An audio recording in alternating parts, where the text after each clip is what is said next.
Good morning बच्चों। आज हम मधुमक्खी के बारे में पढ़ने वाले हैं। हमारे हिंदी का पाठ जो है मैं हूँ मधुमक्खी, पाठ 8वां मैं हूँ मधुमक्खी, पेज नंबर 58। मधुमक्खी क्या होती है आपने देखा है? वो क्या क्या कार्य करती है आपको पता है?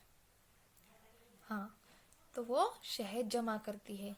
वो कैसे करती है ये आज हम इस पाठ में पढ़ेंगे। अभी हम पढ़ते हैं। समो और खुशी फूलों के बगीचे में पकड़म पकड़ाई खेल रहे थे। आप जाते हो ना खेलने के लिए, वैसे ही समो और खुशी ये दोनों बच्चे फूलों के बगीचे में पकड़म पकड़ाई खेल रहे थे।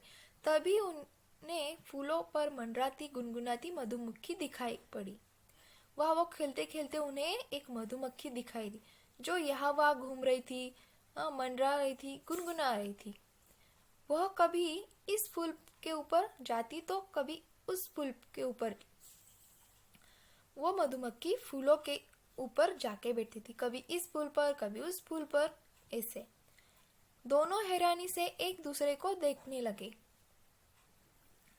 संभव और खुशी एक दूसरे को देख रहे थे, वो मधुमक्खी को देखकर कि मधुमक्खी कैसे यहाँ से वहां खेल रही है। तभी उन्हें किसी के ठहाका मारकर हंसने की आवाज आई। मतलब वो मधुमक्खी हंस रही थी।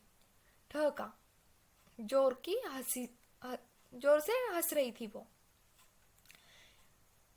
उनको आवाज आई, अरे इधर उधर क्या देख रहे, मैं तो आपके सामने हूँ।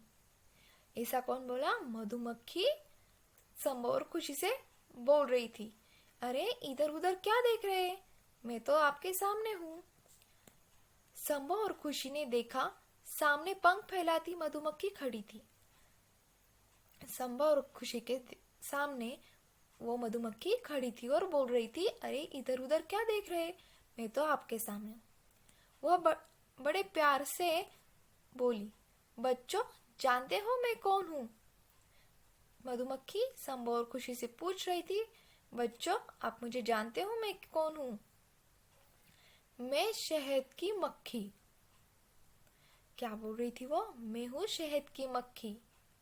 और हाँ हाँ, वही शहद जिसे आप खूब मजे से खाते हो। बच्चों आपको शहद पसंद है ना? मीठा मीठा लगता है, वही शहद। संभव बात काटते हुए बोला, पर तुम तो बहुत छोटी हो, तुम शहद कैसे बनाती हो? संभव उस छोटी सी मक्खी को देखकर बोला कि आप बहुत छोटी सी हो, शहद कैसे जमा कर सकते हो? मधुमक्खी हंसकर बोली, ठीक है, चलो मैं आपको अपने बारे में बताती हूँ। मधुमक्खी अब संभव को उसके बारे में बताने वाली थी कि वो शहद कैसे जमा करती है। फिर मधुमक्खी बोलती, हमारे शरीर पर छोटे छोटे बाल और छोटे छोटे पंख होते हैं। मधुमक्खी के ऊपर आपने देखा है कभी? छोटे छोटे बाल होते, छोटे छोटे पंख भी होते उसके। वैसे ही यह पंख उड़ने में हमारी सहायता करते हैं। मधुमक्खी पंख की सहायता से उड़ते हैं ना, उनको पैर होते क्या? नहीं। हमारी भी आपकी तरह दो आंखें होती है। जैसे हमें दो आंखें होती है, वैसे ही मधुमक्खी को दो आंखें होती है जो सिर के दोनों ओर होती है। हमारी आंखें कहाँ होती है? नीचे, उनकी सर के ऊपर होती है। प्रत्येक आंख में लगभग 6000 लेंस होते हैं। उनके आंखों में लेंस होते हैं, वो भी कितने? 6000।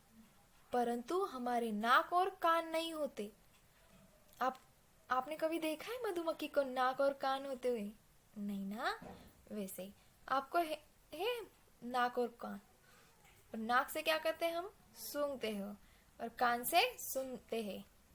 वैसे उनको, मधुमक्खी को नहीं होता है, बल्कि उनके स्थान पर सिर के आगे जादुई एंटीना होते हैं। उनको जो जादुई एंटीना होते हैं, ऐसे वाले, जो सूंघ सूंघने तथा सुनने में हमारी सहायता करते। इसी मधुमक्खी उनको बता रही है कि ये जो एंटीना होते हैं उनसे हम सुन सकते हैं और सूंघ भी सकते हैं। हम पैरों की सहायता से सफाई, कटाई और किसी चीज को पकड़ कर रखने का कार्य करती है। मधुमक्खी को पैर होते हैं जो उनके उससे वो सफाई भी करती है, कटाई भी करती है और पकड़ने का काम भी करते हैं। हमारे सबसे पीछे के दो पैरों में फूलों का पराग एकत्रित करने के लिए थैले भी होते हैं। उनके पास जो परागकण होते हैं जिससे वो शहद बनाते हैं, वो जमा करने के लिए छोटा सा थैला भी होता है।